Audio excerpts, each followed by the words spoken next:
여기 보시는 봉투는 뭘까요? 쓰레기 봉투. 예, 우리가 흔히 보는 경량제 쓰레기 봉투입니다. 이렇게 정부가 규정된 봉투에 쓰레기를 담는 제도는 세계에서 우리가 아마 유일할 것 같습니다. 이 쓰레기 봉투 뭘로 만들었을까요? 예, 플라스틱 종류의 재질로 만들었습니다. 굉장히 요즘에 대형 마트나 이런 데는 비닐봉투를 없애는 그런 운동인데 희한하게도 우리나라는 이 봉투가 엄청나게 늘고 있습니다. 과연 1년에 몇 장이나 만들까요? 몇 년 전에는 5억 장 정도를 생산했는데 지금은 10억 장 정도로 생산하고 있습니다. 저것이 전 지자체, 우리나라의 모든 지방자치제에 다양하게 뿌려지고 있는데 희한하게도 가격이 또 다 틀립니다. 어떤 경우는 부산 같은 경우도 이쪽 구와 저쪽 구, 그 중간 경계에 있는 소매점에는 두 구에 있는 종량제 봉투를 다 갖다 놓는데 가격이 틀립니다.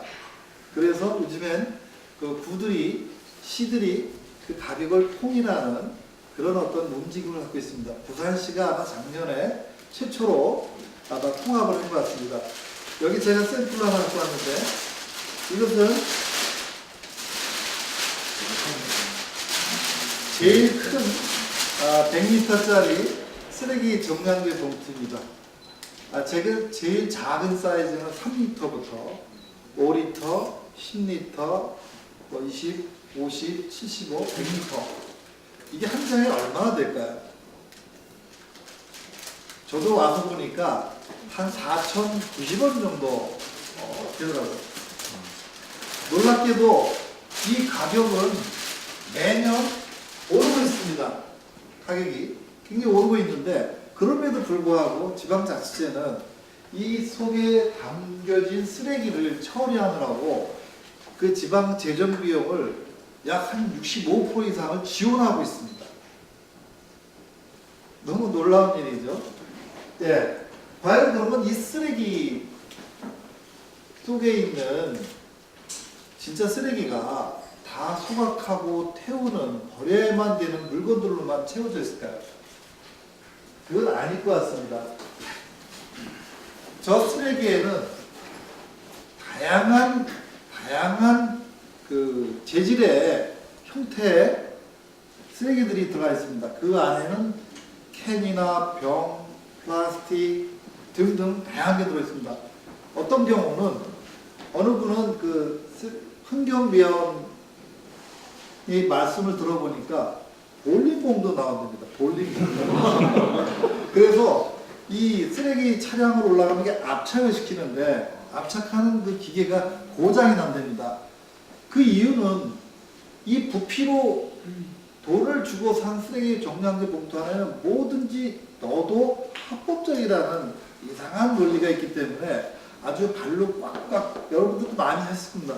검은 비닐봉지 안에 꽉꽉 채워서 그걸 또 넣고 꽉꽉 채워가지고 이렇게 버리다 보니까 굉장히 많은 그 쓰레기들이 배출됩니다. 우리나라의 1인당 쓰레기 배출량은 세계에서도 가장 빠른 성장을 하고 있습니다. OECD 국가 중에서 성장률 1위입니다.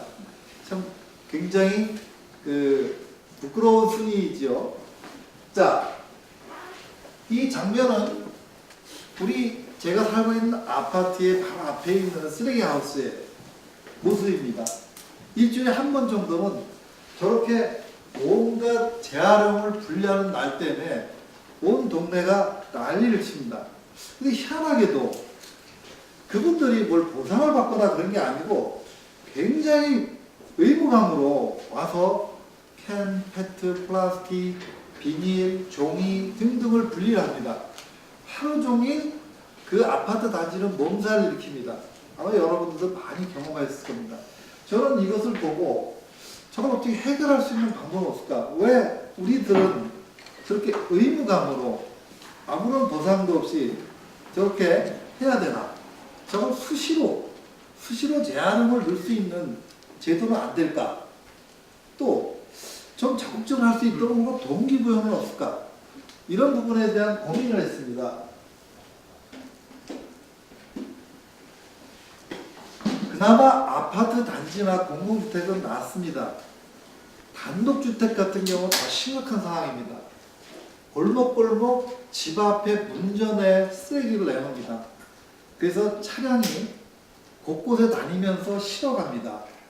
그러다 보니 굉장히 많은 운송 비용이나 기름값, 인건비 등등으로 굉장히 심각한 상황입니다. 그래서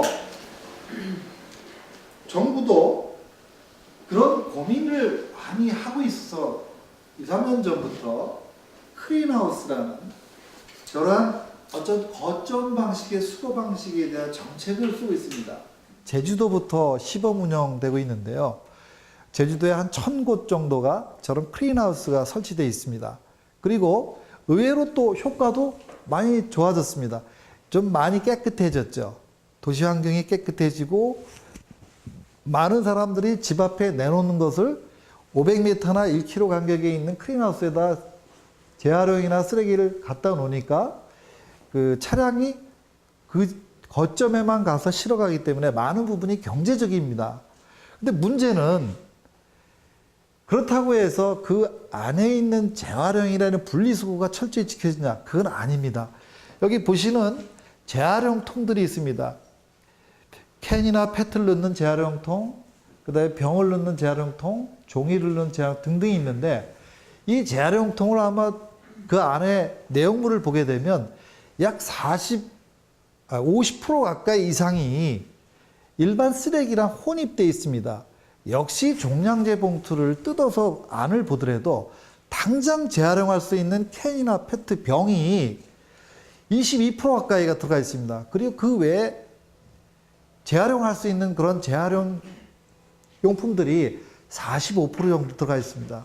이런 것을 적극적으로 빼낼 수 없는 여러 가지 이유들이 있는데 그 중에 하나는 시민들이나 사용자에게 동기부여가 없다는 겁니다. 그리고 정부 입장에서는 저걸 처리하는 가장 큰 문제가 물류병입니다. 운송. 부피가 큰 재활용들이 대부분들이 부피가 크고 굉장히 양이 많기 때문에 그걸 실어가기 위해서는 물류 비용이나 인건비나 이런 비용이 너무 많기 때문에 한꺼번에 가져가려는 욕심과 그런 어떤 이해관계들이 상충되기 때문에 결국에는 지정한 날, 지정한 장소에 가서 가져갈 수밖에 없는 상황이라는 거죠. 저희는 또 하나의 이런 상황을 한번 볼 수 있습니다. 우리가 대형마트나 소매점 가면 이 수많은 제품들이 있습니다. 저도 여기 이제 그 생수병을 하나 아까 스텝한테 받았는데 이 수많은 제품에는 각각의 제품명과 각각의 상품들이 있는데 여기에는 수많은 페트병 종류와 캔 종류, 병 종류, 기타 등등이 있습니다. 우리가 볼 때 우리나라 그 페트병 종류는 약 4,000가지 넘습니다. 그리고 캔의 종류도 1,200가지가 넘습니다. 병의 종류는 구분할 수 없을 정도로 많습니다. 그러나 우리나라의 그 용기의 재활용률은 재활용에 대한 어떤 정책은 너무 희한하게도 이것이 살 때는 비싼 용기값을 포함해서 사는데 버릴 때는 쓰레기 취급을 당합니다. 우리가 제품들을 보시면 대부분들 바코드가 있습니다. 이 바코드에는 제품 가격과 상품명이 있는데 저는 여기 보면은 리사이클링 표시가 되어 있습니다. 재활용을 하라고. 근데 제가 늘 고민하는 건 이걸 재활용을 하면 얼마만큼의 CO2가 저감이 되고 얼마만큼 환경에 영향을 미치는지에 대한 내용이 없습니다. 무조건 사기 위한 표시만 되어 있는 거죠. 그리고 이걸 재활용하라라는 의무감의 표시만 되어 있는 거죠. 그래서 저는 그것에 대해서 굉장히 많은 고민을 하고 이것을 어떻게 사용자들에게 알려줄 수 있을까? 이것을 재활용했을 때 얼마만큼에 대한 재질이나 CO2가 저감이 되는지 또한 그걸 재활용하고자 하는 사람에게 적극적인 보상이 될 수는 없는지 라는 고민을 했습니다.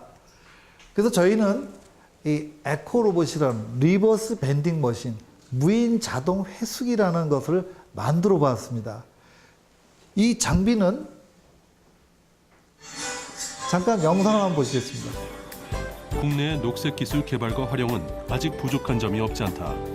한 중소기업이 개발한 재활용 자동 분리 수거 로봇. 폐자재를 쓰레기가 아닌 자원으로 활용하는 녹색 기술 장치다. 장비 같은 경우는 이제 고객들이 이 장비에다가 캔이나 페트병을 투입을 하게 되면 이제 뭐 거기에 따른 CO2 감소량이라든지 포인트 적립 같은 부분 이렇게 이루어지게 되는 장비고요. 포인트가 이제 카드에 계속 쌓이게 되고요. 이제 이걸 뭐 현금처럼 사용을 한다든지 이제 이런 것도 점점 가능하게 되겠죠. 페트병이 만약에 그냥 일반 쓰레기로 버려져서 매각이 되거나 소각이 됐을 경우에 이제 그거에 따른 이제 발생량, CO2 발생량이 그만큼 재활용을 함으로써 적립이 됐다는, CO2가 감소가 됐다는 뜻입니다. 네. 이 장비는 부품이 189개로 되어 있고 인터넷이 연동이 되어 있습니다. 그래서 원격에서 장비를 모니터링할 수 있고 넣는 사람이 넣는 즉시 이 재질에 대한 그 바코드에 의해서 분별을 해서 10분의 1로 부피를 압착을 시킵니다. 그래서 즉석에서 CO2가 얼마나 주는지, 그 다음에 나의 포인트가 즉석에서 적립되는 것을 체험할 수가 있습니다. 그래서 소비자에게 내가 재활용을 함으로써 얼마만큼의 재질이 절감이 되고 CO2가 저감이 되는지에 대해서 직접 눈으로 확인할 수 있고 영수증을 뽑을 수 있는 그러한 좀 자동화된 장비입니다. 그리고 장비에 대한 컨셉은 저희는 쓰레기 중에서 가치 있는 재활용품을 사주겠다는 겁니다. 고객은 저희한테 팔아라. 저희는 적극적으로 사드리겠습니다라는 적극성으로서 고객에 인사하는 장면에 그 디자인 컨셉을 좀 잡아봤습니다. 과연 그러면 저희가 저 장비를 통해서 재활용을 했을 때 수익이 나겠나라는 생각을 합니다. 우리가 이 간단한 이 페트병 같은 경우 우리나라는 이 페트병이나 캔에 이 보증금이 없습니다. 그냥 이 페트의 하나의 원가는 약 80원 정도의 그 비용이 들어가고 보시는 알루미늄 캔 커피의 용기 값은 400원입니다. 전량 수입을 합니다. 팔리는 거는 거의 4배 이상 팔리게 되겠죠. 그럼에도 불구하고 우리가 소비자가 그 제품을 구매하는 순간 버릴 때는 이게 쓰레기가 됩니다. 그래서 굉장히 그 도덕적이고 부담감으로서 이걸 분리나 버리게 되겠죠. 유럽이나 외국의 경우에는 이 각각의 보증금 제도가 있습니다. 독일 같은 경우에는 그 여기에 판트라는 그 보증금 제도가 있어서 이 페트병 하나가 약 한 25센트 유로 정도를 돌려줍니다. 굉장히 큰 돈이죠. 그 이유는 오히려 병 같은 경우는 약 한 0.8유로에서 1.5센트 유로 정도로 오히려 보증금이 낮습니다. 그 이유는 자원의 가치는 병이 더 크지만 환경을 저해하는 요소는 페트병이 더 크다는 의미에서 생산자에게 더 많은 환경 부담을 주는 거죠. 그리고 유럽의 같은 경우나 녹색의 선진 국가 같은 경우는 생산자에게만 책임을 물리는 것이 아니고 유통이나 소비자에게도 책임을 골고루 물리고 있는 현실입니다. 저희는 사실은 안타깝게도 그 소비자에게는 어떤 부담과 혜택이 전혀 없고 오직 제한적으로 생산자에게만 그 부담을 주고 있습니다. 저희는 그래서 소비자에게 적극적으로 이러한 어떤 보상을 통해서 우리가 보상이라는 부분은 크게 그 단지 재질에 대한